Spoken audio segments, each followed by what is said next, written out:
C-3PO, human-cyborg relations. And I'm a scruffy looking Nerf Herder.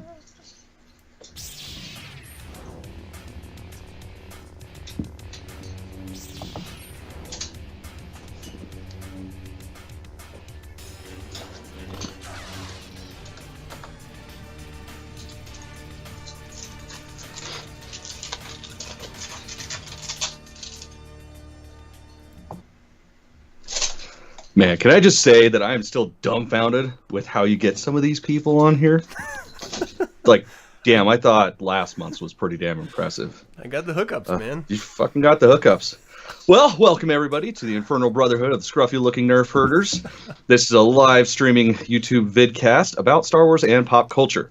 Made for Star Wars fans, by Star Wars fans, and holy shit, this week. Yes! What are we going to talk about this week, Adam? Well, I thought we would talk about the unknown garter belt that Boba Fett wore in Return of the Jedi. Those are actually really complex to build. I can tell you from personal experience. But instead, maybe we could just talk about Solo. All right, if you want to. Solo! Holy shitballs! Shitballs. I want to lead into this by just saying since I've been home watching YouTube in preparation for this, I have yet to find one absolutely positive video. So this may be it. Fuck it, yay us! The only people with actual brains and not sticks up their asses in an unpleasant way. Yeah. In an unpleasant way is important because no, of course. There are some pleasant That's how I stay in this chair. It's like an action figure, except it's in their foot, but it's in your ass. Okay. It's in my ass because I'm fat and I'm lazy. I don't stand. Nice. All right. Well, I'm really excited to talk about this. I had gotten my tickets on Friday morning for Saturday morning, thinking that there would be massive, like a lack of seats. I wouldn't be able to find anything.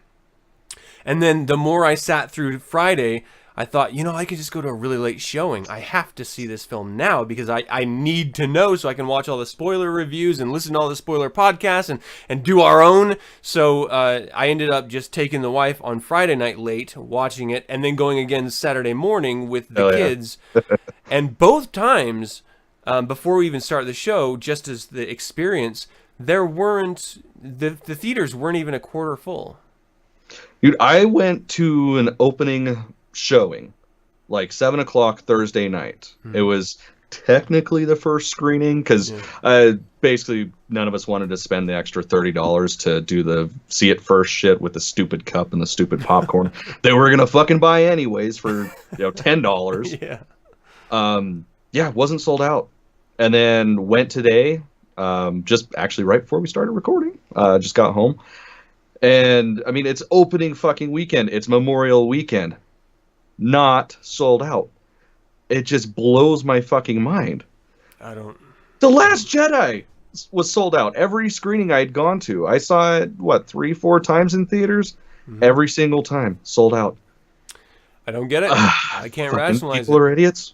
I think part of it is that people with The Last Jedi, and traditionally with every new movie except for Rogue One, you don't know what's going to happen. You're not familiar with the story at all. You don't know how it's going to play out. And I think with Han Solo, the huge fans that really want to go, we felt like we already kind of knew the story. So if you were upset with The Last Jedi, or your family just wasn't really into like a character-specific movie, because again, this is literally the first character-specific movie, then you just sort of stayed home and said, "Oh, I'll wait for Redbox, or I'll wait for streaming video or whatever." I don't get it. But for me, our first episode on this, the Infernal Brotherhood of the Scruffy Looking Nerf Herders video podcast was about Han Solo.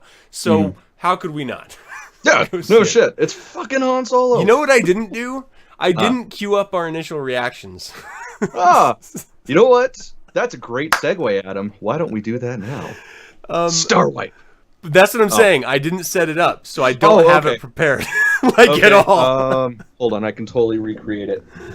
Hold on. Wardrobe change.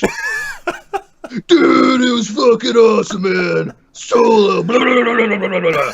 Oh shit! That was semen everywhere. I got That- it. that's Thank the you one for that I explaining, but I got Yes, it. yeah, that's the one that I accidentally deleted.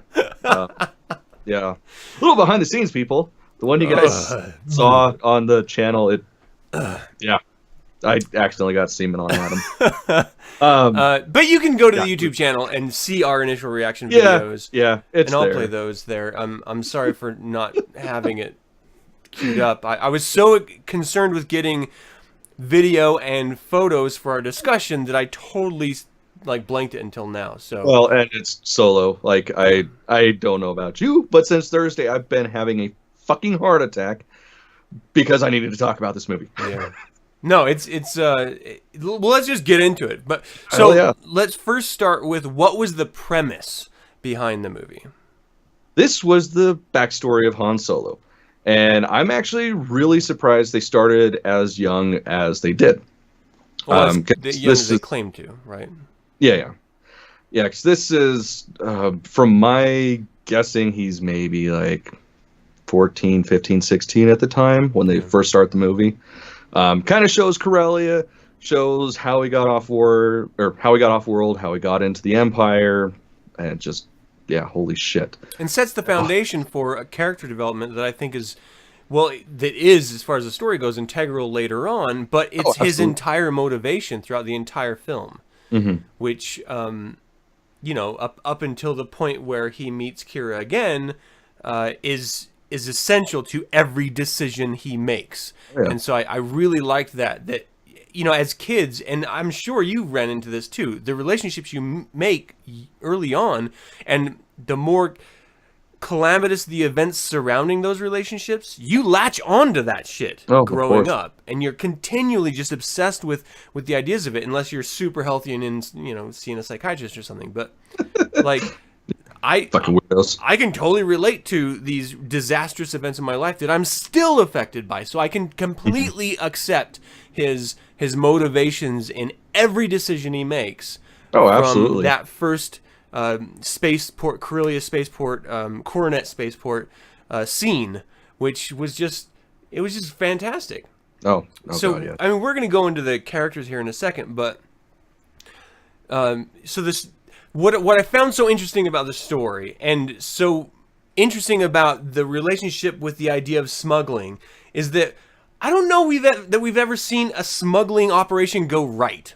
It seems like they always fuck up, and then they owe the people, and so they have to do a job to repair the earlier job, and that is forever Han Solo's life history. Oh, yeah. Well, otherwise it'd be boring. Right, think but about it. You can have an adventure en route and still successfully complete the mission. Star Wars wouldn't exist if he hadn't fucking dropped that load when he was Like getting you and your boarded preview by video. the. Well, yeah, like if he hadn't got boarded and dropped his load, like he wouldn't have been at Mos Eisley trying to score some money to pay off Jabba. Luke and Ben probably would have died there, and then no Star Wars. Yeah, that's So true. it's a good thing that smuggling never works. All right, well, it was a funny note story-wise. Yeah. They bring in some antagonists, sort of a rival team, the Cloud Riders, that you don't really see after that initial train sequence. And then it's really just trying to make up the boss job from that point on until the very end, when they decide to say, fuck it, we're just going to fight back. And so that, I think, the idea that this is just Han Solo coming into his own, it seems like they set up a lot more than that in this. Like, that was the surface premise, but there's some deeper shit going on. All the way from early segments of the rebellion through the Cloud. Oh, by the way, these are spoilers, people. Yeah, if you're fucking watching this, I think I have like a big spoiler asterisk thing up there anyway, but good, because we're gonna just completely fillet this fucking movie, Yeah. and you will know everything about it. And so I can't remember where I was. Starting off- The fledgling rebellion cells, which I've heard other people complaining about that what, Han Solo set the rebellion up at the very first? Like, no, that was just one tiny little cell. And you knew that some of those characters in that cell would end up with Saw Gerrera on Jeddah. So it's not.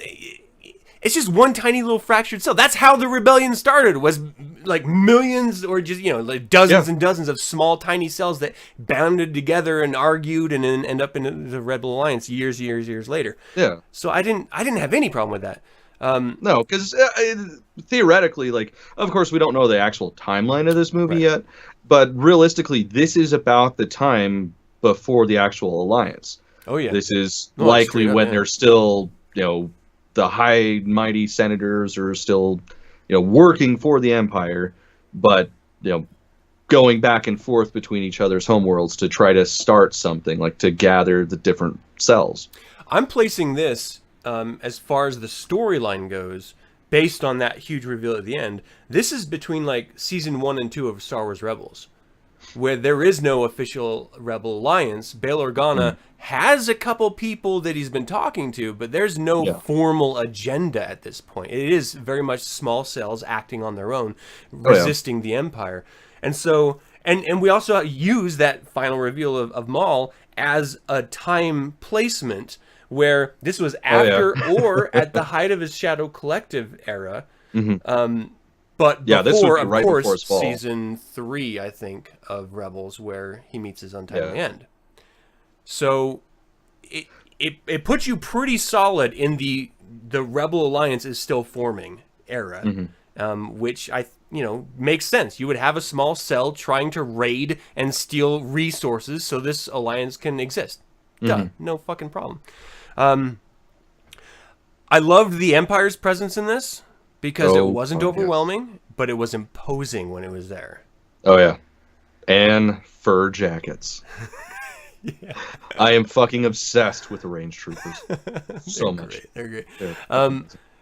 Another part I really liked that I thought was wonderful was in Coronet Spaceport, when they're trying to escape, the scum and villainy segment of the population had pull over the Empire, like the troopers on the ground. And I love that they exercise that it's like real life. Like, you're in my pocket, back the fuck off while I search for this dude I'm gonna fucking murder. And they were just like, okay, we'll help you, no problem. Well, and it's so crazy too that it's like that overt, considering it's a core world, because historically speaking, that was never the case. It was all, really under the radar shit. So yeah, that was pretty awesome. But I do think that regional governors, local politicians would definitely be using that to their advantage. Oh, like absolutely. Romans in the early 300s B or AD, where they have to assimilate in some fashion in order to actually push their own agenda. And so I could totally see, that type of behavior. One thing that did bother me about Corellia was that I played Star Wars Galaxies back in the day, and so I expected like a lush planet, not like a desolate barren wasteland. I was pretty that was not really a thing I was pissed about, but it was like, that's not Corellia. Yeah. That's but so again, dirty. I rationalized it with saying there can be pockets of a planet that are industrialized. Oh, of course. And so, maybe that's just one of them. The whole planet doesn't have to be that way. Even though that is kind of typical Star Wars way of doing things. The whole planet is one thing. So as far as like the plot goes, as soon as they decide to turn on Dryden Voss and try to help out the Cloud Riders, led by Enfys Nest, suddenly I'm like, this is kind of the Han that we know. And there's that wonderful scene early on where Kira was talking to Han, saying, "I know who you are," and Han's like, "Yeah, I'm an outlaw." And she's like, "No, you're the good guy." I was just like, that is him, and he's fighting against it. He's trying to be what he wants to be, but he can't help his nature. Yeah, that part it made me giggle. It's like that is exactly Han Solo throughout the entire original trilogy. Like, it's like, I'm a fucking tough guy, but I'm gonna help you, but I'm gonna be grumpy about it. Yeah, but that's essentially the entirety of the plot. Han Solo escaping Corellia, losing Kira, trying his entire life. He only goes into the Empire in order to get off planet. And then with the dreams of making money in order to get back to Corellia to save Kira. And then throughout that, he runs into Beckett. Then he botches a job, and then he's in debt to Dryden Voss. And then he meets Kira, and then they go off and decide to do the Kessel Run as a means of making it up, that botched job. And so I just loved that this entire thing was a makeup mission. Yeah. Like everything was just to make up for a fuck up. Yeah. And it was Han's fuck up. He's the one that let the cargo go. Yeah. That bastard not killing all of them. Yeah. Which ended up being okay, but yeah. Pretty messed up. Okay, so that's the plot. Let's talk about some characters here. Yes. Okay, how did you think Alden Ehrenreich did with Han? It was shortly into the opening chase scene that I completely forgot that it wasn't Harrison Ford. Honestly, I mean, I figured since it's an actor that I really don't know, I wasn't going to have too much of a problem seeing him as Han Solo. But, I mean, everything. He had the mannerisms down and everything. Like, he was... We're talking about a show. We might as well have it behind us. Yeah, that makes sense. Yeah, no, I totally ate up his performance. Amazing actor. Had all the little nuances down, even to like the curl in the side of his mouth. Like when he knows he's being smug and suave and shit. Like, God, he was amazing. Yeah. Well, and here's the thing is, I read the book, The Last Shot, and that's where I stopped thinking of Harrison Ford as Han Solo, and I just started thinking of Han Solo as a character in different eras of his life. And that really helped me over the hump of forgetting about Harrison Ford as an actor playing this one character, as the only actor that could play the character. Yeah. And to be fair, Donald Glover really did help me as well. Yeah. You know, if Lando doesn't have to be Billy D, then Han doesn't have to be Harrison Ford. I mean, that's just, you know, how it is. that was amazing. Everybody remember to subscribe. What's that? Oh, I was just telling everybody to remember to subscribe. It was a subtle. Yeah. Well, I actually have a whole bunch of stuff looping, and so that's why we can play that footage, is because it's public released footage. It's the trailers and stuff, just so people know. See. They'll still try to shut us up. Oh yeah. But we'll fight back as usual. I loved his growth. Like he was, and again, it's Han Solo. There's not a lot of growth, you know, not a lot of growth involved, but there is an awareness that I want to be the outlaw. Everything I do is so that I can be the outlaw. This is the way, the life that I've always led. But Kira's right. Like I am a good guy, and in the end, I don't need the money to get the Falcon anymore because I have Kira in his mind. So if I already have what I was trying to get the money for, and I can help these people out, the rebellion, the Empire, which I hate too, like he watched firsthand the atrocities of the Empire, and he ran from it because he hated it. Why wouldn't he help them? I don't know. Yeah. So I bought into the character. I thought he was wonderful. Absolutely. Yeah, he killed it. And this is the other thing. Like, I didn't even mind the optimism. No, because he's still young. Like, and if anybody's ever been young before, you understand that at one point in time, you have hope with life. You think stuff's going to be nice. And then you become older and you realize, oh, life sucks, but I make it fun sometimes. Yeah, you operate under the best of intentions until life catches up. Exactly. Yeah. All right, let's talk about Kira. Because, I don't know, what do you think about this character? Loved her.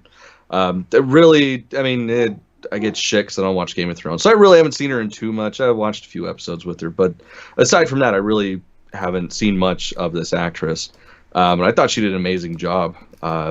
Like, especially the little nuances in her eyes, like when they would talk, especially after the whole, you know, she gets captured on Corellia, has to go back, and then joins Crimson Sun and all that stuff.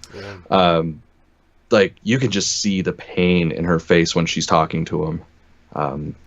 Just strong character. Yeah, again, this is one of those characters where I heard people talking shit about her acting, and I was in. Like, Emilia Clarke. I'll punch him in the fucking face, I hear that. Emilia Clarke is great, and I think in this, she did a great job. It was Absolutely. very different than the Game of Thrones acting that she's been doing. Mm-hmm. You know, she was very much the struggling queen and authoritarian in that. In this, she's a love interest who has a dark backstory that they allude to but never discuss, which only made me want to know more. Oh my god, I know. If they don't come out with like some one-off books of her and like Lando and L3's shit, I'm gonna be pissed. Yeah, because obviously Lando and her have a back. I mean, she was talking about his cock. Yeah. Like, fuck. Yeah. She was very. He had she a was very definitely prodigious. sick. Okay. Yeah. She was saying a lot of stuff. We need to know these stories. Damn it. I need to know the Lando Kira love story because you know it ended amicably because they're both happy to see each other when they do see each other again. And they must have gone on an adventure because she knew about the ship. So, I mean... God. I mean, that could also just be the fact that she, is a lieutenant in the crime syndicate, and he owed them a lot. So it could also be that she knows him, knows of the ship from that. But yeah, I would love to. Yeah, but I don't think she would have gone to him if he was like a calamitous scoundrel. You know, I mean, like she pretty much had his personality nailed. Yeah, she was like explaining it to Han, which I just loved. It was so great. She knew exactly what she was getting into. She knew that she had faith in who this young love interest of Han Solo was for her. She knew the passion that he had, and because they had survived together so long, she knew he could pull off this unbelievable Kessel Run mission. This impossible Kessel mission. Like when at the very end, again, spoiler people, when Maul says we're gonna be working very closely, it was very reminiscent of Palpatine telling Anakin, "I'm gonna keep an eye on your career very closely." Like, and then they just become apprentice and master. Like, is that what this is leading up to? Like, lieutenant and captain? Fucking hope so. Like, I really, oh my god, I really know that stuff. Okay, so before we blow our load again on that, what did you think of Chewbacca's entrance? I fucking loved it. Now, to be honest, like, in hindsight, I'm fucking stupid. Because originally I'm thinking, oh, he's chained up and in a cage. Oh, maybe it's a fucking Rancor. I even was elbowing my wife, like, oh my god, what if it's a Rancor? And then, you hear Chewie, and I have a heart attack because it's Chewbacca, but the little bit of me was disappointed there wasn't a Rancor. But that was perfect. Solo would have fucking killed. He would have been killed by a Rancor. I know. I love Rancors. It was very Ash versus the Evil Dead to me. Like Army of Darkness, when he goes in that pit at the very beginning, I was just like, that this feels very, very charismatic, very stupid character, falls into pit of death, and then figures a way out of it. But I didn't care. I enjoyed it. Yeah, the part that I loved about it was just because, of course, that's one of the things that I was most concerned about with this movie. I mean, I knew they'd get it right, or at least make me somewhat happy, but I really wanted to see the story of how they met, how they became friends and whatnot. And it's so funny because it's such a short encounter, but it's so powerful. God, it was amazing. I'm still trying to catch my breath from watching the movie. Just God. Well, the parts that bothered me was that he was speaking Shriwook. But if he didn't speak Shriwook, Chewie would have fucking killed him. Yeah. So it's one thing saying, I understand what you're saying. It's another thing to share an interest in one's culture and actually make an effort. And so I mentally rationalized that, even though it kind of bothered me that he was speaking it. Really? Because in Legends, that's he could speak it. Oh, really? Really shitty, Yeah. But he could speak it. And this is the other part of it, is that you don't even have to read the subtitles to understand what he's communicating to Chewbacca at the time. And so I found myself only reading moments I was skimming the subtitles in order to pay attention to the action on screen. And so the second viewing, I actually read the subtitles and I realized how broken the language was. I was like, okay, well, I feel a little bit better about it. Yeah. But again, not my favorite part. I watched the first time. I was just laughing my ass off. So today I did make sure to actually watch read the whole thing. I did love that. And then I laughed my ass off. I love that fight sequence, and I love that even when they escape, he's like throwing Han around and like pulling him around. He's like, "You're following me," and Han's like, "No, look, I've got some really great friends," which total bullshit, but it's Han, so it works out. I thought it was great. So I was upset that we didn't see the life debt reference, and I was stunned that those Wookiees were not his family. I think it might have been sort of like, because they didn't subtitle the exchange between the first one he encountered and the last one he encountered. Like that little bit as they're pushing the the fuel up, like he had that little bit of an encounter. Oh, and you mean Chewie is explained to the other Wookiee? Yeah. That might have been like, "Hey, motherfucker, let's go this way," and he's like, "No, motherfucker, I gotta go this way because this human needs my help." Like that's what I caught from that exchange. Yeah. See, even if there wasn't the weight of the cultural life debt in the Wookiee culture, the fact that Han Solo saved him on the train, I thought was enough for him to start trusting him. That he got him out of being a prisoner was enough for him to trust him. That he had this promise of, and he always followed through in some measure of survival and profit. That was enough for him to stay outside of even thinking about the life debt aspect of it. Interesting. I never thought of that encounter as, no, I owe this guy. I got to stay here. I always thought it was like, no, you're free. You go. I'm with these guys. Interesting. I'm gonna have to watch that a third time then, because I want to go into it with that assumption, because I loved the interaction between the Wookiees and Rio's way of saying Wookiee.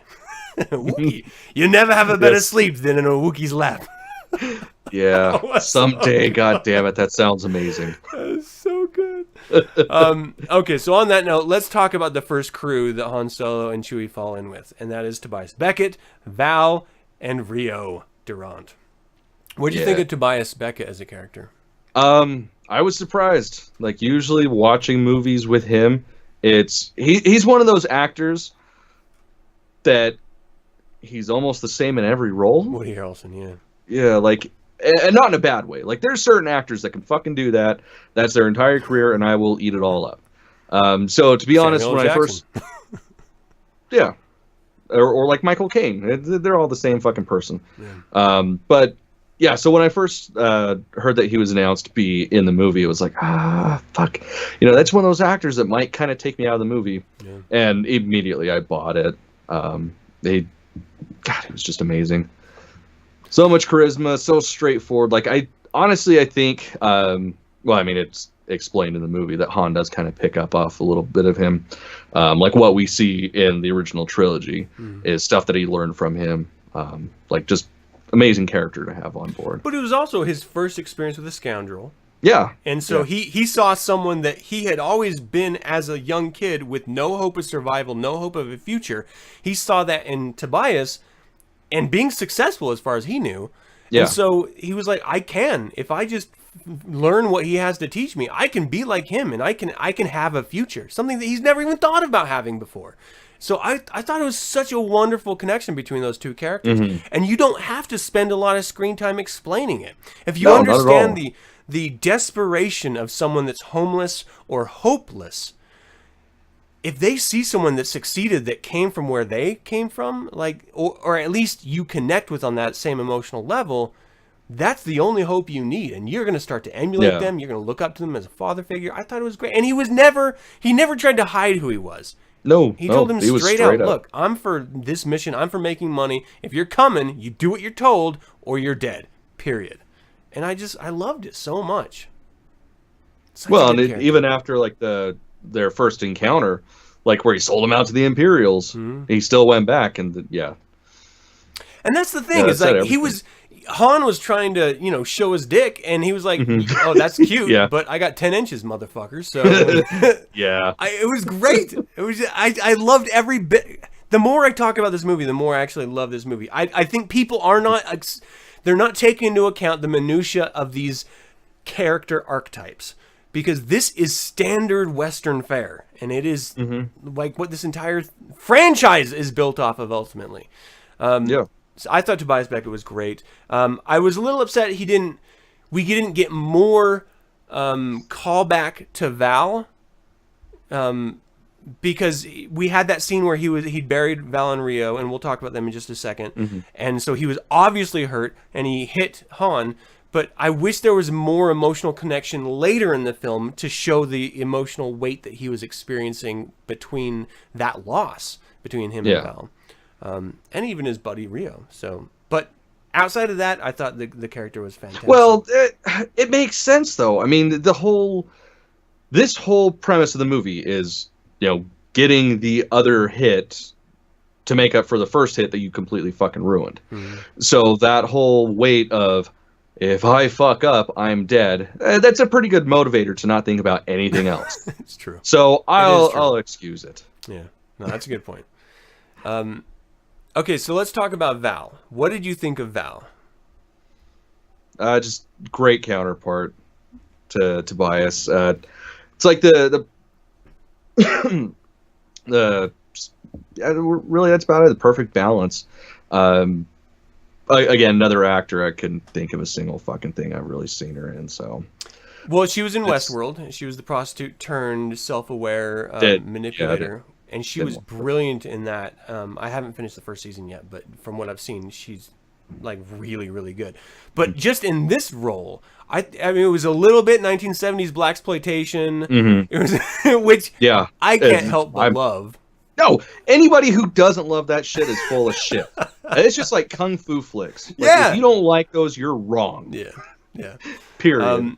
But I loved which is why I was a little upset that I didn't get more of the reaction. But I love the dynamic between her and Tobias, is that she was the honest, like, we can't trust anyone no matter what. And Tobias was more like the rationalist, like, well, we don't have anyone else to help us. I kind of like the cut of the kid's jib.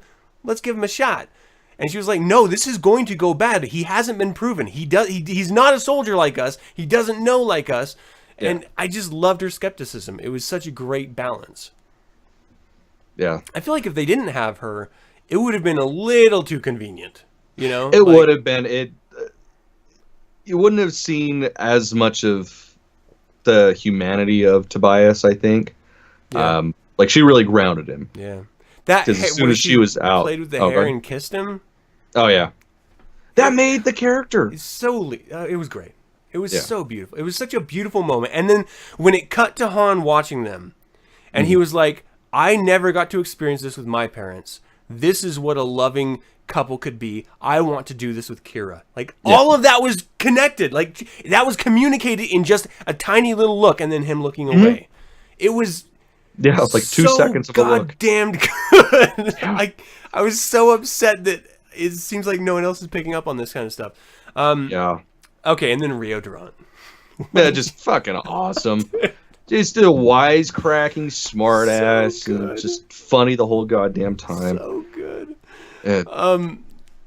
I'm really excited, even though this has no bearing that Jon Favreau is going to do a great Star Wars series.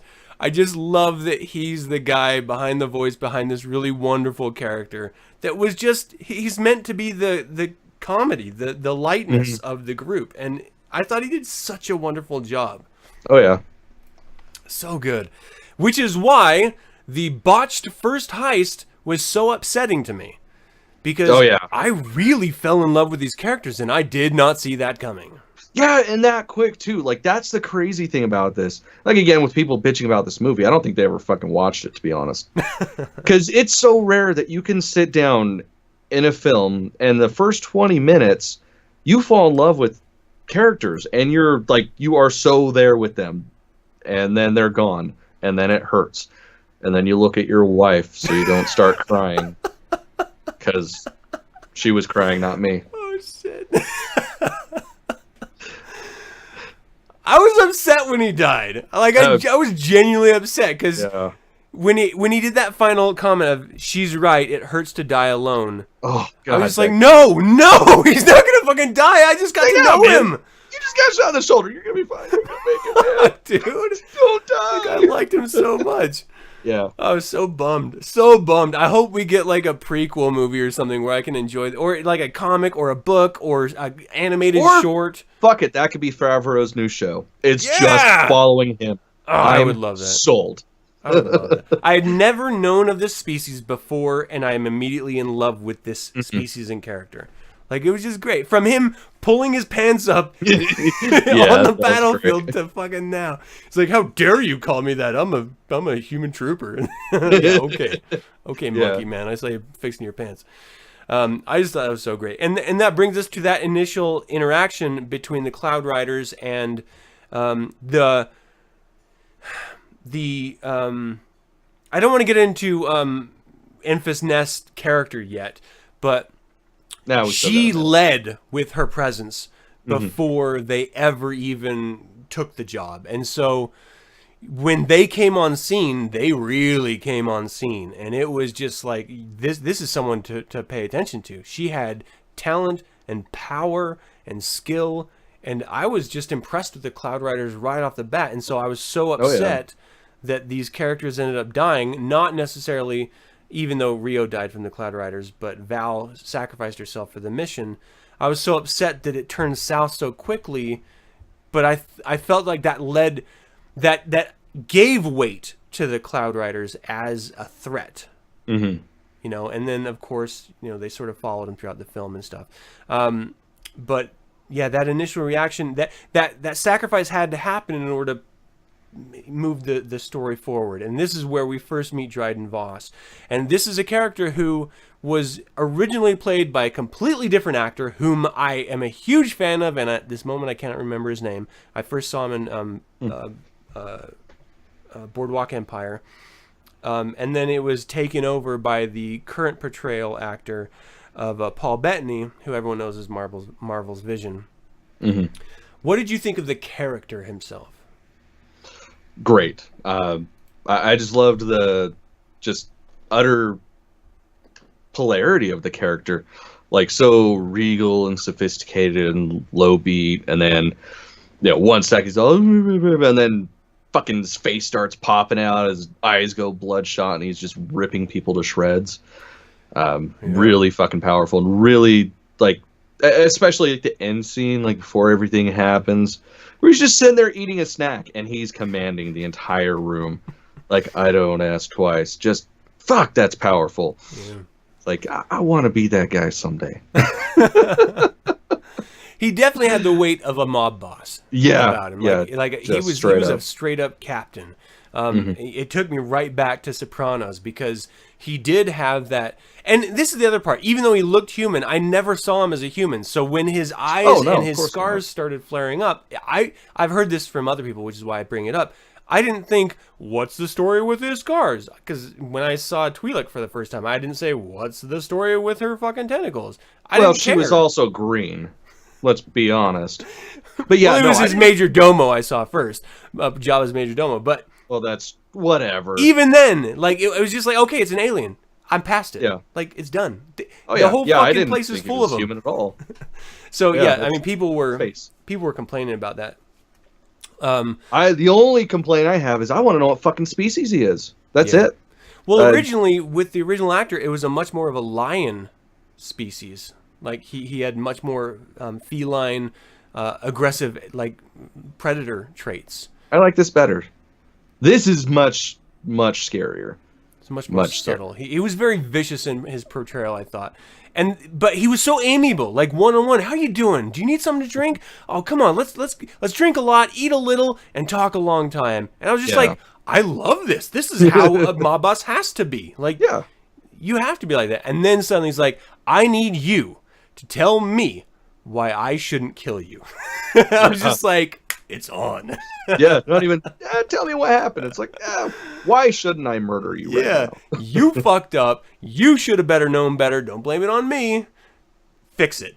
Oh yeah, God. The rage in his eyes when he flipped it around, when Tobias flipped it around on him. Oh my God. Test me. See what happens. I loved it. I thought the character was great, and he fulfilled the need of the role, the threat of the role, which pushed them to Kessel. Absolutely. And even at the end, I felt like he was a threat. If it wasn't for Kira, Han would be dead.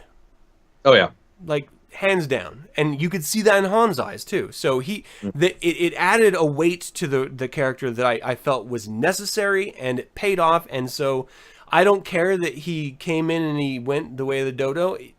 When he was there, he moved the story along as he needed to, and we then learned that he wasn't the real Crimson Sun boss anyway. Oh my God, yes. He was just a captain, so it made perfect sense to me, and I totally bought into it. Great character. But again, it's because of him that we meet Lando Calrissian. Who?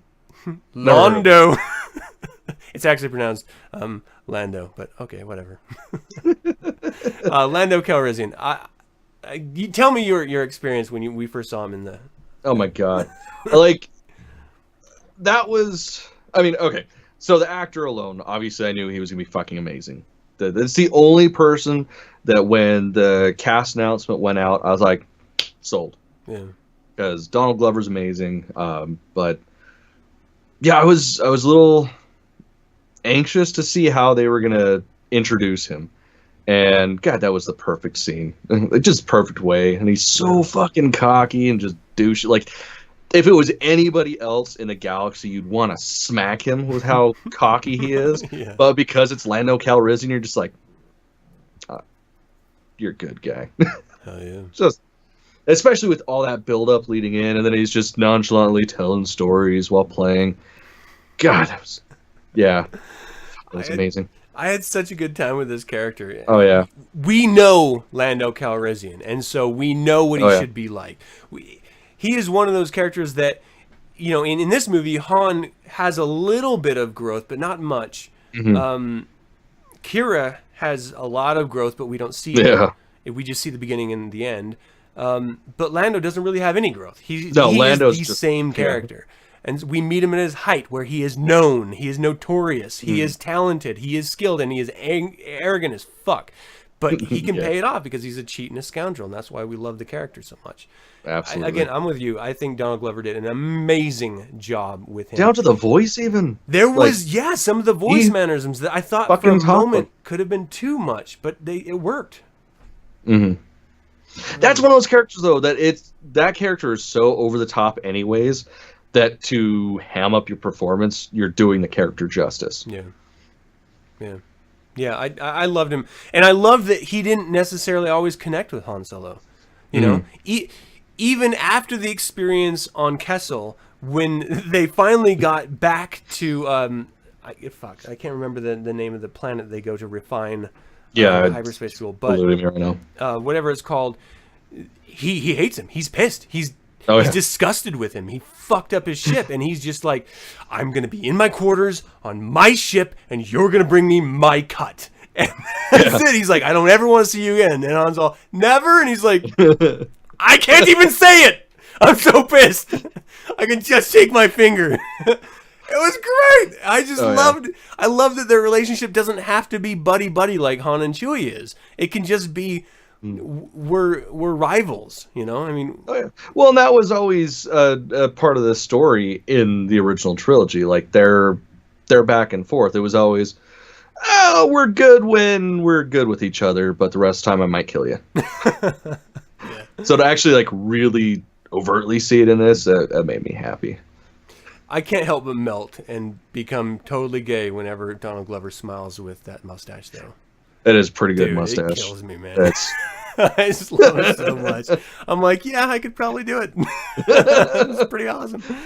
And then, of course, with as much of a sidekick or a partner as Chewbacca is to Han, L337 is to Lando. What did you think of L337? Originally, I wasn't sold on her until I saw the movie. Like the trailers, it's like, oh, that's cool. So that's what happened to the robot in Power Rangers. Awesome. But almost immediately, like when she starts throwing a fit over the robot fights, it was just like, oh, okay, I can get behind this character. She's angry and she's gonna fuck some shit up. Doesn't help. She's a giant robot. Can't go wrong. Like, and just the douchey person on it, like me, like. I'm looking at the parts that she's made up of. It's like, oh, okay, I can see an astromech right here. I can see this right here. So I was just captivated by just the character as a whole, like look, the acting and all that.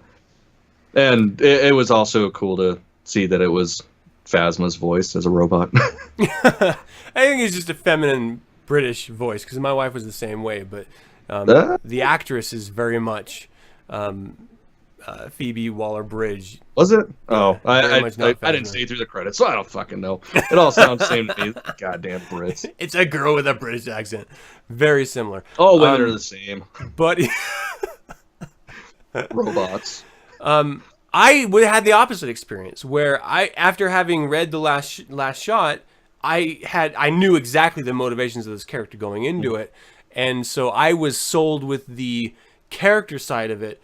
The look of the character and the way she walked with the legs and stuff, I had a hard time with it. Like, it was too clunky. In that moment when she was cutting the fence, I laughed both times I saw it when she's like, I can't perform if you're watching me. Yeah. But for I don't know. It was too human. Like, I wanted a droid that has been somewhat awakened, but still a droid. This seemed like a human trapped in a droid body. And so it was too human for me to buy the droid aspect on screen. In the books, 100% bought it. On screen, I had a little bit of a hard time, like, rationalizing it. Especially when she's sitting with Kieran, like, it's just us here, sister. Let's talk sex. Awesome. Like, I was like... How does that work? Oh, it works. Oh, it works. Yeah. Still, it works. I laughed. I enjoyed it. But I don't know. She left me wanting from the books, for sure. But, small complaint because then she becomes the Falcon, which makes perfect sense. That the Falcon's absolutely. So goddamn touchy. Like, fickle and everything. And pays off that scene when C-3PO in A New Hope is complaining about how, or maybe it was Empire, where he was complaining, this is a strange, it's talking to me in a strange way, or it's so fickle or something like that. I can't remember the exact wording. Anyway, so L3 I thought did her role really well, and I loved the interaction and the sorrow that Lando had for her in her loss. Oh yeah. Like, I felt that. Like really, I was just like, oh wow, this guy really loved this friend. Like, he didn't see it as a droid. Oh yeah, she definitely wasn't a droid. That was his first mate. That was his friend. Yeah, I really loved that scene where he's just like, no, and she's going, what's happening? God, it was so good. Like, I emotionally felt it. I was there.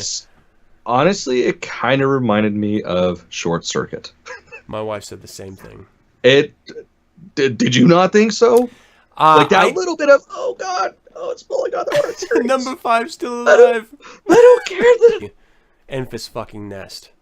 And then as soon as they get back to whatever S name world that place is, and just slams it down, takes off the bucket, and is like, I need a drink. It's like, holy shit, that girl's powerful. Well, what I loved is that it alluded that, it's like the Dread Pirate Roberts from The Princess Bride. This is a mantle that is carried on. She's carrying it on from her mom. Yeah. And so you don't know at what point she took it over, but it seems like it was before Beckett and her had a run-in. But there was a notoriousness with the Enfys Nest title that she just sort of picked up and moved on. Yeah. Which I thought was wonderful. And that for me, it took me to our own human history, where our greatest heroes in prehistory were kids. Like Genghis Khan, all of the Roman emperors, they were just young kids that took over the world. And so when I see a little kid in a fantasy movie, I'm just like, well, okay, yeah, I can see that. Yeah, that makes sense. It's a small band. You are young enough to be able to pull off the maneuvers that you need to pull off. You're strong enough that you don't fall apart. That being a 40-year-old man, I definitely feel my age. So I totally bought into it. I don't give a damn if it's a girl or a boy. I love of course, gender has nothing to do with it. I love the originality of the look, like the freckles and the hair. Striking. Like, she was exotic, and I mean, not in like a sexual way, just exotic looking. That it captured my attention. I mean, I'm not trying to be a creep or anything. I just, No, exactly. No, she had one of those faces that when she's looking at you, your attention is on those eyes. Yeah. I just totally bought into the character. You connecting her with her helmet off to the train scene. I was just like, she's got skill. You know, like Anakin was a kid, and he was a bad motherfucker. So, you know, other people can be badasses too. She was just so great. I don't know.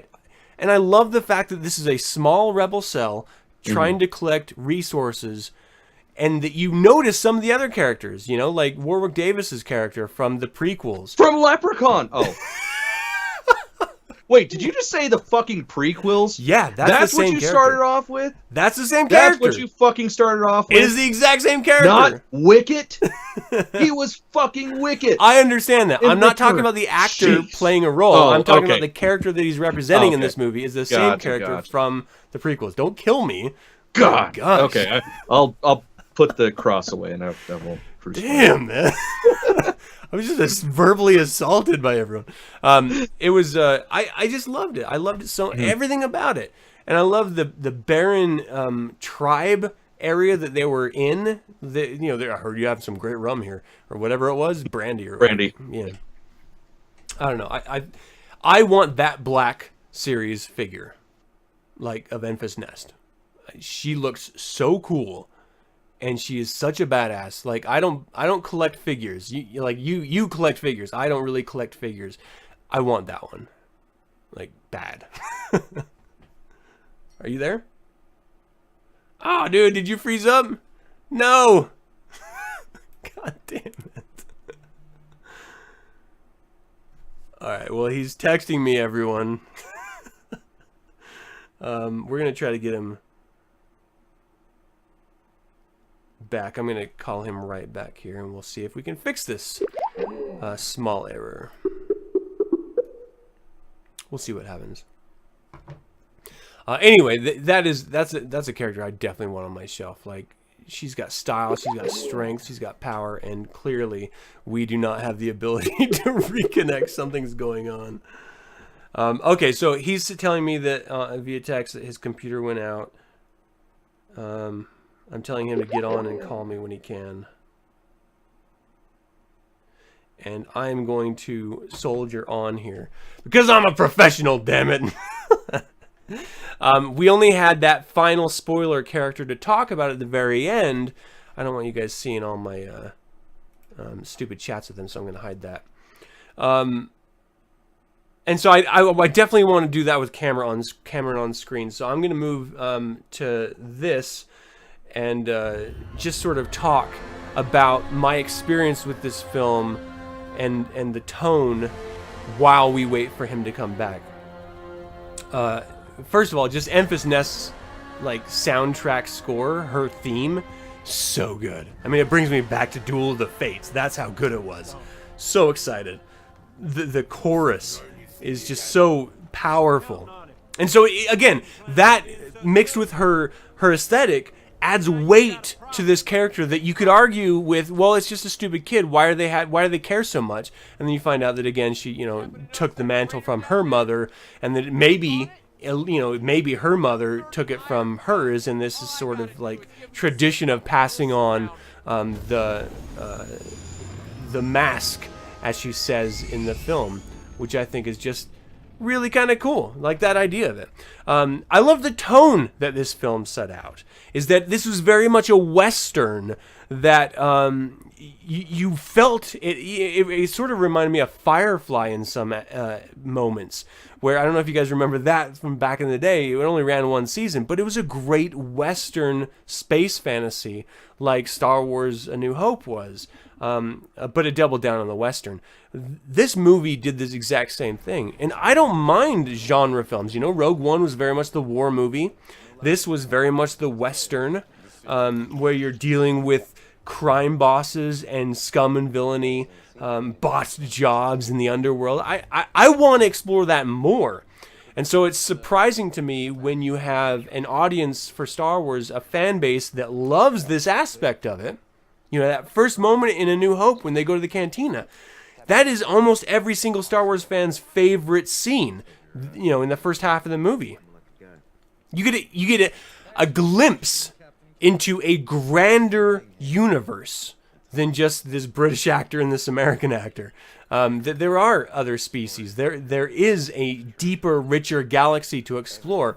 This entire movie had all of those elements throughout. So every time we went into a poker game and all those creatures all around the table was like our own little cantina scene in this. It was just so wonderful. And when you went to Dryden Voss's luxury yacht and you saw that music that was being performed, I thought was terrible. Even in the soundtrack, it's absolutely terrible. But the creatures and the environment, I really enjoyed. Like, that's what should have been in The Last Jedi instead of that stupid cantina sequence or the casino sequence. I felt like everything in this movie really paid off in the tone that it needed to for what the movie was about. So I totally bought into the essence of this film straight away. Which is why going into this, I didn't have expectations. With The Last Jedi, I had tons of expectations. I wanted to be a certain way and cater a certain need for some specific characters that I really truly loved. In this, I had less expectations because, again, these were characters that I truly loved, but we were going backwards instead of forwards. So I already had a EU version of a Legends version of what these characters experienced, so it wasn't such a fresh new way of looking at it. And that's why I could enjoy it more, is that we knew that they were going to tap into that existing Legends vein, but they sort of added on to it and changed it just enough so that it felt a little bit new, a little bit fresh. It wasn't stale for me. And so I am genuinely stunned that there could be people coming out of this that genuinely are Star Wars fans that hate it so much. When you look back at some of the other movies, even the original trilogy, there were so many small moments that were ridiculous and didn't really fully connect, and then you got into the prequels and it just threw everything up in the air, but we still forgave it. Why would you then shit on a movie that does nothing but pay fan service to those of us who have loved these characters, who have wanted this type of a movie for so many years, that is outside of the Skywalker saga itself, and we get to see new parts of the universe, new parts of the galaxy, new parts of the underworld. Like that was super entertaining, super fun. I really dug it. So I'm going to talk about some of my favorite moments, and then hopefully by the time I'm finished, Cameron will be back to talk about his favorite moments, and then we can go back and talk about that spoiler character at the end. I really loved the idea of the different crime bosses that they experience. And so this is sort of the good and bad. I didn't really like the execution. Like Lady Proxima, she was in the entry credits, but then she turned out to just be like this vampire worm that can't see the light. So that crime boss that was supposed to be super imposing ended up being sort of comical. And the voice, the whole thing felt very Dark Crystal to me. It was just sort of weird. And then we get to see Dryden Voss as the next big imposing character. Actually, that's not fair. The Empire is the next big imposing character, and that was definitely imposing. They played that perfectly, even with the propaganda music and the station, the recruitment station. I totally bought into. Are you there, man? All right. So I just started in with what my favorite parts of the movie, sort of the good part of the movie. I tiptoed around good and bad between the major bosses. Like Lady Proxima, they led in with her being so badass, but she ended up being like a Dark Crystal puppety, crazy voice character, so it wasn't as scary. What's not badass about that? Well, light fucking burned her. I don't know. She seemed really weird. She's a vampire. She's a vampire. Then the Empire, I felt like they did perfect as an imposing character, as the next imposing character. I mean, I no complaints at all. I loved the recruitment music, the recruitment station. I loved everything about it. I didn't really like how Solo got his name, but I don't really care that much about it. Yeah, it was. That. Yeah, I could take that part or leave it. It wasn't bad, but meh. I mean, it fed into his ego, and so that's why I think he wouldn't change it. Yeah, he would just sort of run. He's like, I don't care. I was. That's how they knew me for 3 years in my military experience. Why would I change it now? Like, well, and he has no family either. Yeah, so it's like, fuck it. That's a cool surname. He's been branded for a tour of duty. I mean, fuck it. Yeah. then the next big bad guy you see is Dryden Voss. We already talked about him. I thought they paid him off. And then my favorite ending was with Maul. And so let's talk about Maul as a character, because my God, I really bought into. Hold on, I'm sorry. I gotta select this really quick. I really bought into Kira having a history that we did not fully understand, and being terrified to leave the Crimson Sun, and us not knowing why, which I thought it was purely because of fear, and then it seemed after she defeated Dryden Voss that it was out of ambition, and then we saw those mechanical feet, and I immediately knew who it was. Yep. I fucking punched my wife in the arm. I was like, oh my God! And she just looked at me like I was an idiot. I shouted in the theater, holy shit! Yeah. And like no one else was saying anything, and my wife was looking at me like, "What the fuck is wrong with you?" I don't get it either.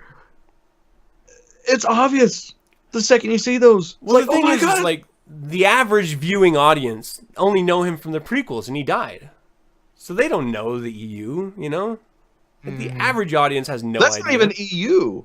That's fucking canon because of the cartoons. Well, that's pure comics and cartoons. Like if you didn't follow the comics or cartoons, you would never have known that. No, that's true, but. You didn't follow the cartoons, you're kind of stupid. Even I did. It's true. You're all dumb. Although, honestly, this movie, because I got a few friends that have seen this and haven't watched Rebels or Clone Wars at all, and it's like, this is the perfect reason to go back to those.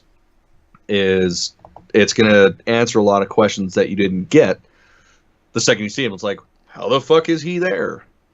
So.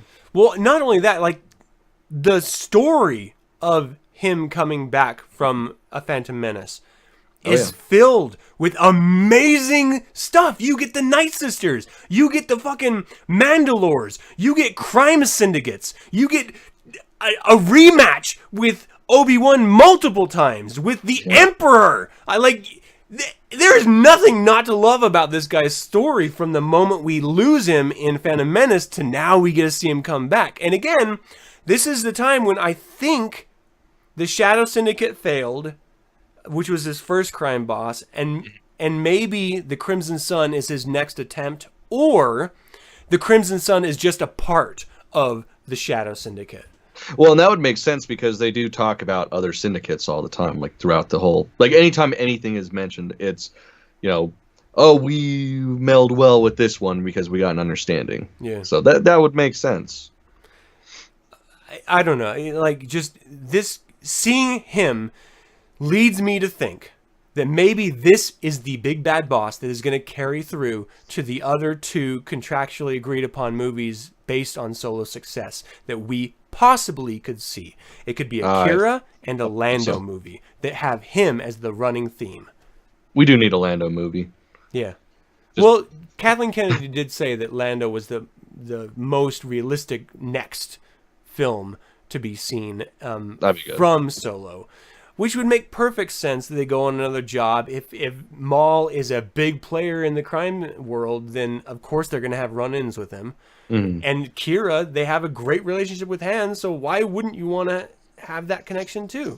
Yeah. Like, oh gosh. I am a little embarrassed to say this, but I'm going to ask you to tell the audience your favorite part of this while I go pee, because because your old man bladder. Yeah, my childlike bladder is killing me right now, and we've already hit an hour. So excuse me, everyone, while Cameron tells you his favorite parts of Solo. Going was pretty sweet. Just seeing the entire movie. Honestly, it's so hard to pick one specific scene. This was one of those movies that, with my reaction video, I said that there was only 3 things that I went into specifically, like that they actually had to hit in order for me to enjoy this, because I really didn't have very many expectations. Because honestly, after Rogue One, I just knew there's no way they can hit that thunder again. If I was to pick a few things, obviously the reveal that Darth Maul is the head of the Crimson Sun, I fucking about had a heart attack. And even seeing it this second time, like, it still hit almost as hard as it did when I first saw him. just that little bit of back and forth was absolutely amazing. The castle run, of course, I mean, it was so beautiful.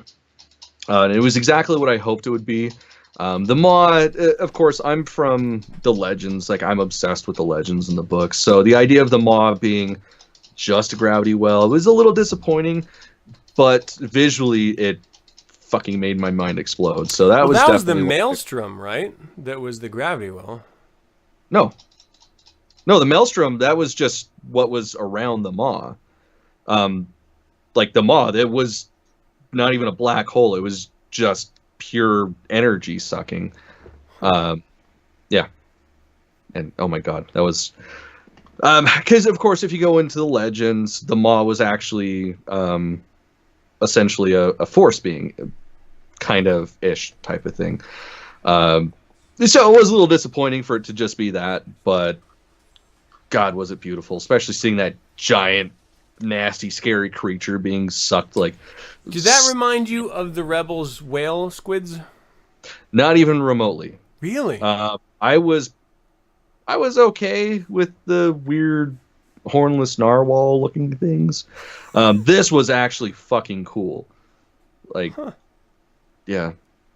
I mean, of course, it's like same basic idea. It's a vacuum breathing space monster thing. Yeah. But those were cool. Those were nice. They were whales. This was like, I'm going to eat your fucking face because I've got 30 eyes. Yeah, it was like, oh. Yeah, that was fucking cool. And just like the little the escape pod popping off, like the little nods at, oh, this is how the Falcon turned into the Falcon that we know and love. Got all fucked up. Oh my god. Yeah. How did we not talk about the Falcon being a character in this? Let's do it now. Let's fucking do it now. What did you think of Lando's Falcon?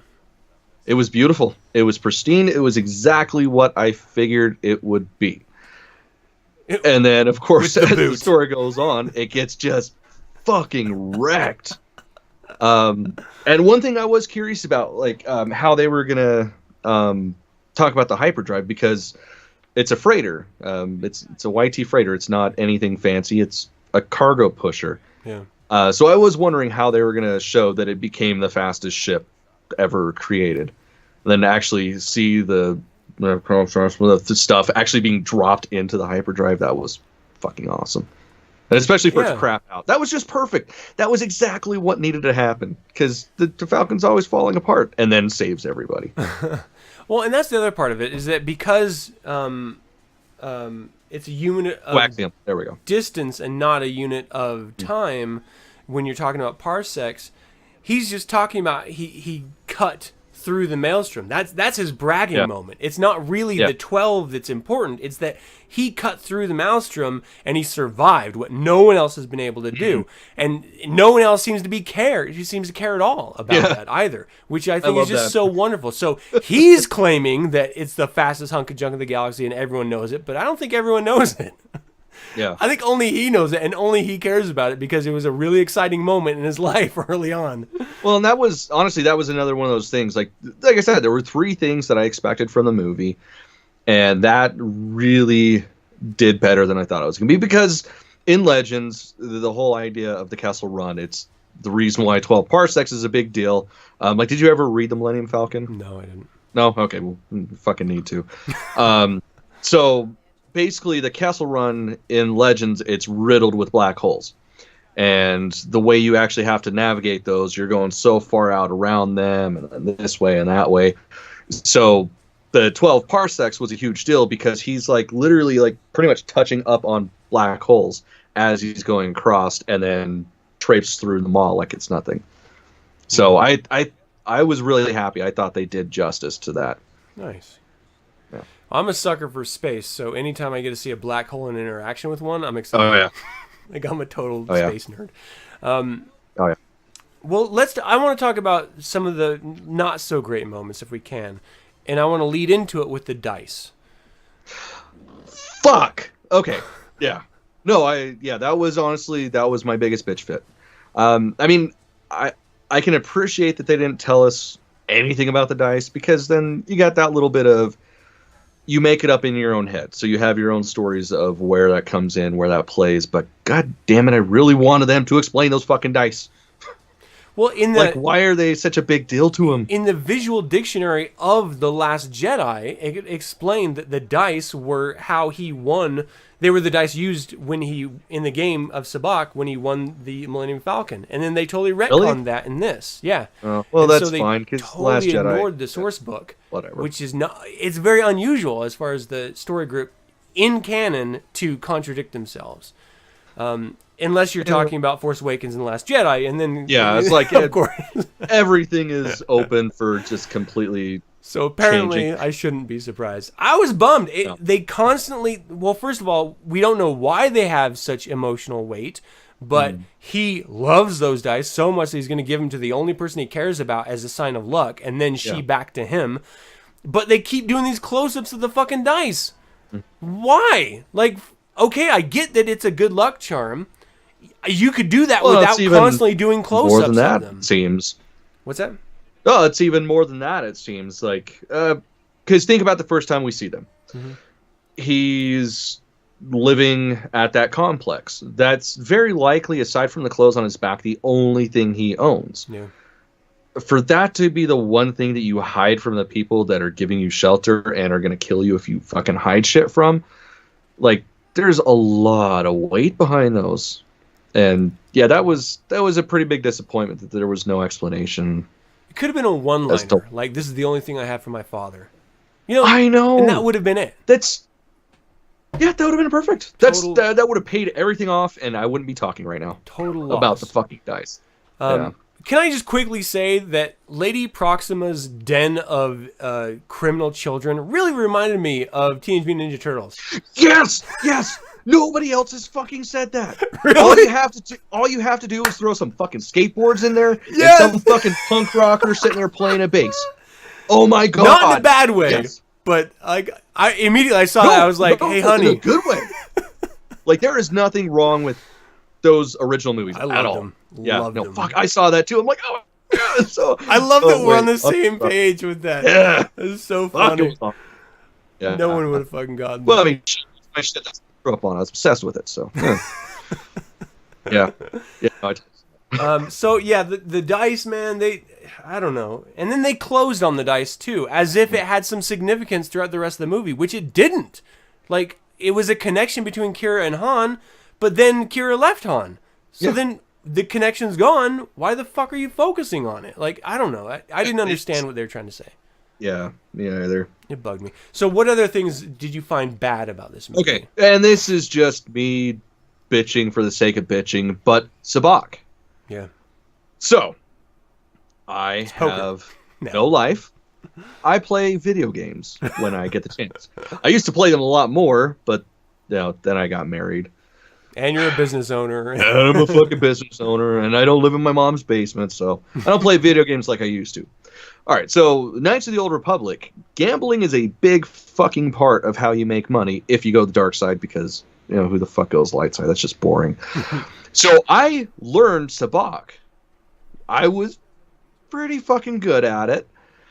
And then, of course, the new movies come out. The books coincide with the movies. And it changed the idea of how Sabacc is played. But one thing that always stayed, including the books that are considered new canon, was the whole idea of, your cards changed. At any given point in time, someone hits the randomizer and just bam, all the cards change unless you actually have one, like, that, your save card. You put that shit in the force field. That stays what it is. Everything else can change at any moment in time. That's why Sabacc is such a high case thing. Like, you don't know what the fuck is going to happen. And then to not have that, like, where it's just fucking poker, like, it was like, oh, god damn it. You've got all these robots and all this cool shit. Why couldn't you just do that? Just for me. Just me. But it was still cool. I really want to make that deck. Yeah, I didn't mind the poker nature of it. Like you, I played a Knights of the Republic, and so I remember the Sabacc game from that. I didn't mind them changing it, but I was stunned that they didn't include some form of a dice element to pay off the already canon excuse of why the dice have relevance. And now without that, I was just like, well, why even bother? Like, why not? Why even call it Sabacc? Why not just call it a card game? Like, because it's not the Sabacc that's been. I don't know. It's just weird. It was weird. Yeah. So for me, something negative that stood out, it was the voice. Their insistence on, with some aliens using subtitles, which I love, and their native voice, and with others not. Like Lady Proxima, she early on, I just wish they would have subtitled her with the alien voice and not that crazy old grandma voice. Why? You just clicked your thumb and said click click. Like, I loved that moment, but I hated her voice so much because it was so fucking Jim Henson. It was just too much Jim Henson. Ugh. It was the Dark Crystal, and I don't know. Oh my god. I don't think we can be friends anymore. I have never heard anybody reference Jim Henson or the Dark Crystal in a negative light. Like, I love Dark Crystal, Jesus. But this was Dark Crystal like too cheesy. Like, it just, I don't know. It bugged me. I can understand. Disagree. I can understand her speaking basic. Yeah. Just from the standpoint of she shows up with a little bit of money, enough to take care of people, enough to make them start doing shit for her. They let in. She was a huge crime boss. She was the dreaded Lady Proxima. Like, she was the only people in the. She was the only mention of any negative, like, scary thing in that opening actual version of a crawl. And so you would think that she would be like a terrifying, imposing creature, and they turned her into like this old grandma worm. The voice I didn't like, but I can understand her speaking basic. Like, that just makes sense to me. Because how the fuck else are you going to talk to these dumb little kids that have no family and instilling shit, and then you taking all the shit and just giving them, meager rations? You're going to speak their language. Yeah. I can excuse that. I really did enjoy that Return of the Jedi callback, except from a Han Solo angle of this is a thermal detonator. Yeah. Like, it was just a Han move, and I was just like, this is Han. He's so dumb. He thinks this is going to work. And then, fuck, it worked. He fucking knew what he was going to do with it.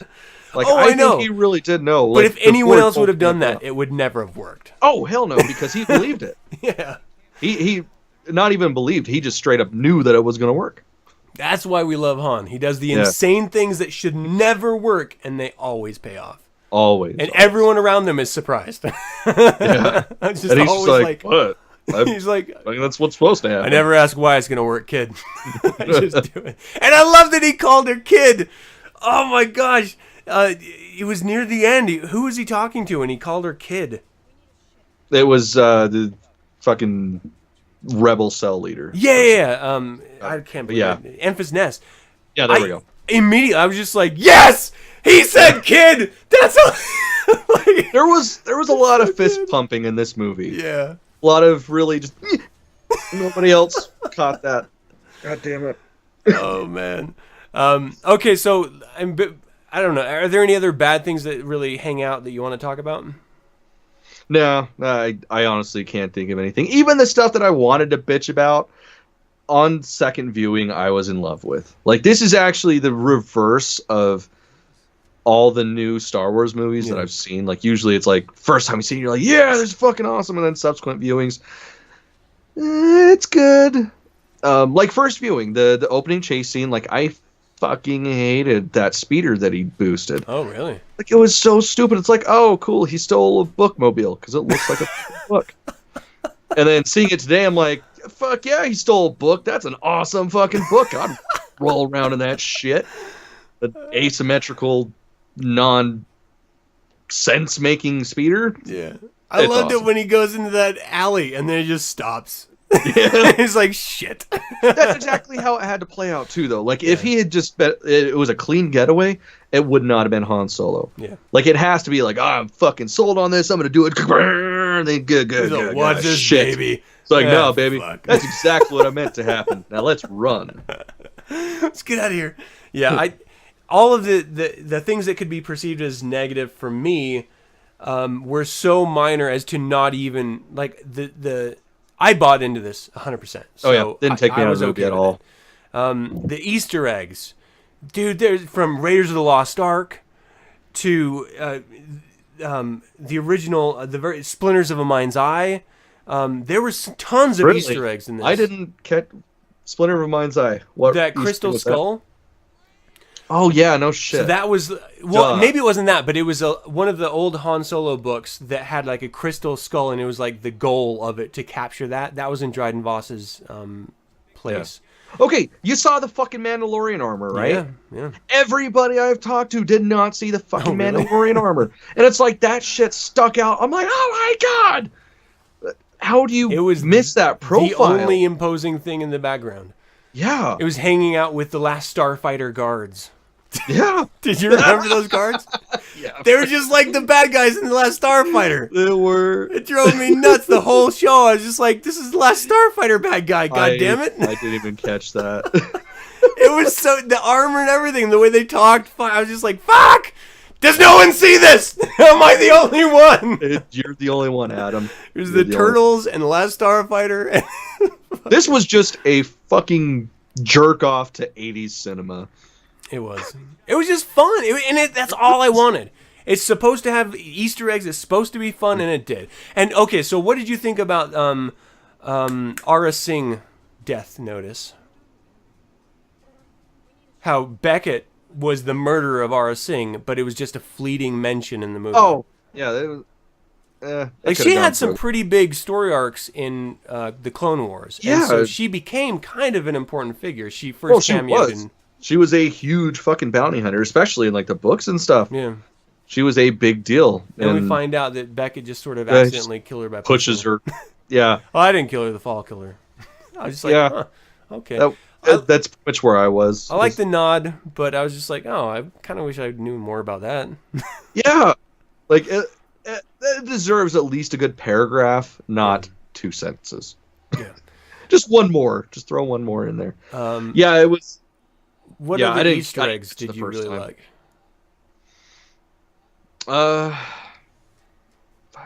Really biggest thing that had me was the Fed armor. Yeah. That's all I can think of right now. Because what about the Sith holocron? Was that Sith though? Yeah, the big triangle. Like but it wasn't red. Like every Sith holocron I've ever seen, including shit in the new canon, it was always red, even if it wasn't activated. Like that was more like a Jedi holocron, even though it was a triangle. But those come in different shapes.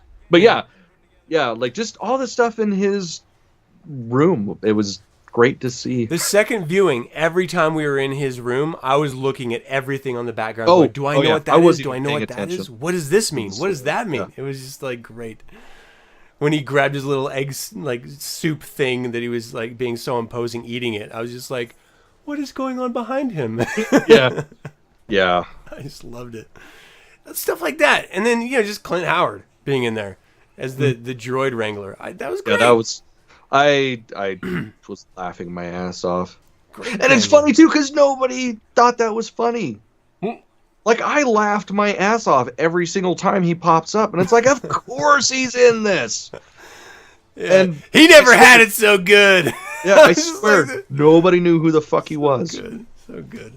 Loved it so much. Yeah. I really did like Kessel as a mining colony. It reminded me of those old enemy mine. When the humans came down to mine that planet that they were stranded on. It just reminded me of that, like Dirty Miner, when Lando's like, oh, there's nothing worse than a mining colony. Like, yeah, in everything, in every movie, everywhere. It's always the worst of the worst type people. Mm-hmm. I just love that they paid that off. That's exactly what I thought Kessel was going to look like.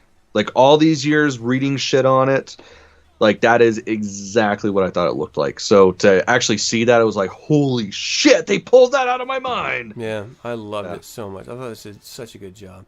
I can't really think of any other Easter eggs off the top of my head. Yeah, me either. I'm still just like... Even though it really was full of them. And it was. They could have just called this Callback and Easter Egg the movie. Yeah.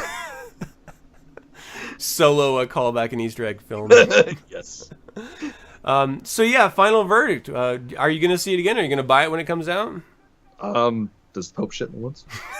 Dude, I'm trying to figure out when the fuck I can go back and see it.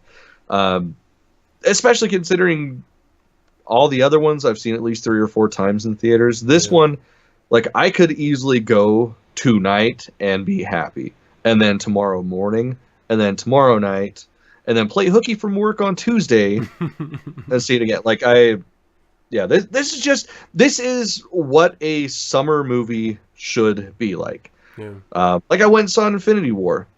That's a summer movie. I'll probably maybe buy it when it comes out. This one, though, even if I wasn't a Star Wars fan, it hit every single note that a summer blockbuster should. And it still blows my mind that it's doing shit in like sales. It is crazy. Like, I can't understand it. I told my wife, and she was like, "Really?" She's not even a huge Star Wars fan like me, and she was like, "Really?" I had a really good time with that. Yeah, I feel like it's like Justice League all over again. Like, I had a fun time watching that movie. That is an amazing fucking film. It was just fun, and then it gets terrible reviews, and then everyone deadpans it. I was like, I don't get it. I don't get it. This is the exact same way. This was a fun movie. Yeah. I didn't expect it to be anything but that. No, and it hit every single note that it was supposed to. And it didn't challenge you by killing off your favorite fucking Star Wars character of all time. Yeah, yeah. Or changing them before they killed him. You Force Awakens. So, I don't know. I don't get it. I don't understand it. I don't care. I had fun, and I'm going to buy it for sure. And it's going to be one of those that I watch more than anything. Like, I bought The Last Jedi because I want to like it. I want to really understand the choices made, and I want to love it because I love this franchise, and I love these movies since I was a fucking kid. I'm going to buy this because I like the movie. Yeah, I'm going to... Because it was just fun. Yeah, pretty much. This is right there with Rogue One for me. Like, it's going to be constant loop, like, oh, I don't know what to watch. Oh, just put this in. Yeah. Absolutely. Yeah, The Last Jedi, I bought that shit, and it's like, it's still in the wrapper. And I mean, even you've told me you need to watch the fucking Jedi and Me. The Director and the Jedi. Director and the Jedi, whatever. Marley and Me, whatever. Yeah, it's there. I own it because I have to, because I'm a fucking junkie. This one, I'll buy every single fucking version they release. Yeah. And I would make an argument for all of those fans who hated The Last Jedi, and maybe even didn't like Rogue One or The Force Awakens, and are trying to make a statement against Disney making good movies. This is a Star Wars fan movie. It pays homage to fan culture of comics and novels in the EU. If you want to see this type of a fan-based movie, stop your bitching, stop bringing politics into it because I don't know why, and go see this fucking movie and pay them to make more of this kind of movie. That's the thing. This is what is going to carry this franchise. Yeah. Well, it's the thing people don't understand. You like something, you give them money. They make that same thing because it made money. And, like, I watch a lot of Star Wars fan films because they're fun. It's people like us making them. I've fucking done them. And this is a fan movie with a fucking budget. Yeah. Period. I think that's a great way of saying it. This is a fan. If you go into this thinking that this is a fan movie and not a Disney movie, I think people would have a vastly different opinion of it. Oh yeah. Well, the thing with it too is Ron Howard is an amazing director. Oh yeah. There's no argument there. I don't really see a Ron Howard voice in most of his movies. I mean, of course, there's the little cameos, there's his brother, all that shit. I don't really... You can't put big Ron Howard movies together and tell me this is what was in this one, it's also in this one.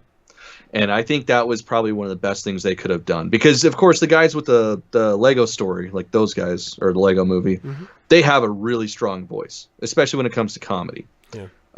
That, I think, would have been extremely detrimental. Like, good call, Disney. Like, fucking thank you. That being said, I was laughing during this movie. Oh, yeah, it was fucking hilarious. Yeah. But in the proper way. Yeah. Like, this was dry, subtle humor, as it should be, because that's Han Solo. Yep.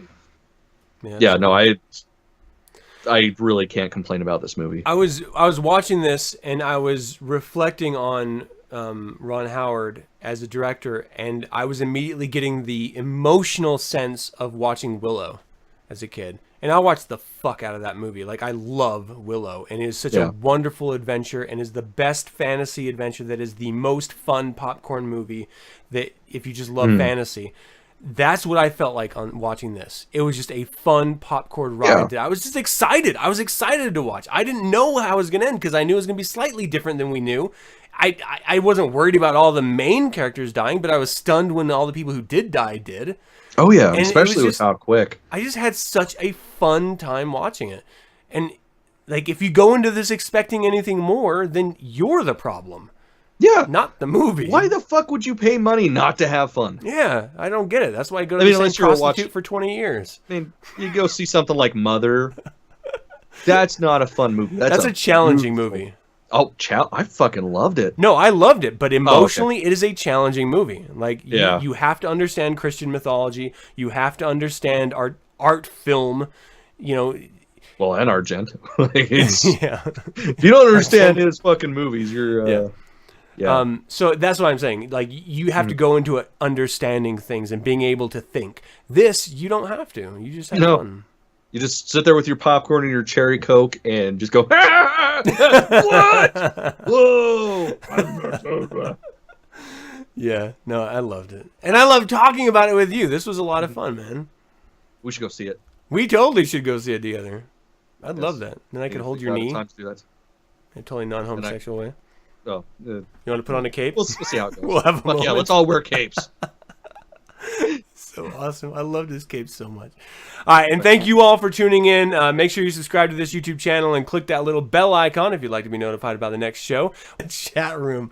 Okay, so we always look for those top of the show. I am a Scruffy Looking Nerf.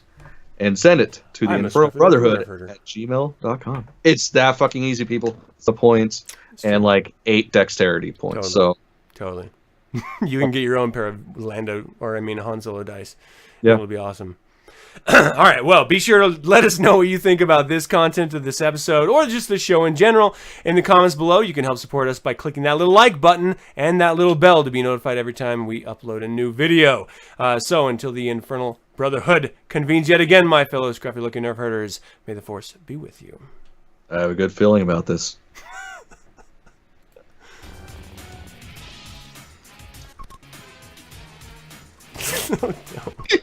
Every time.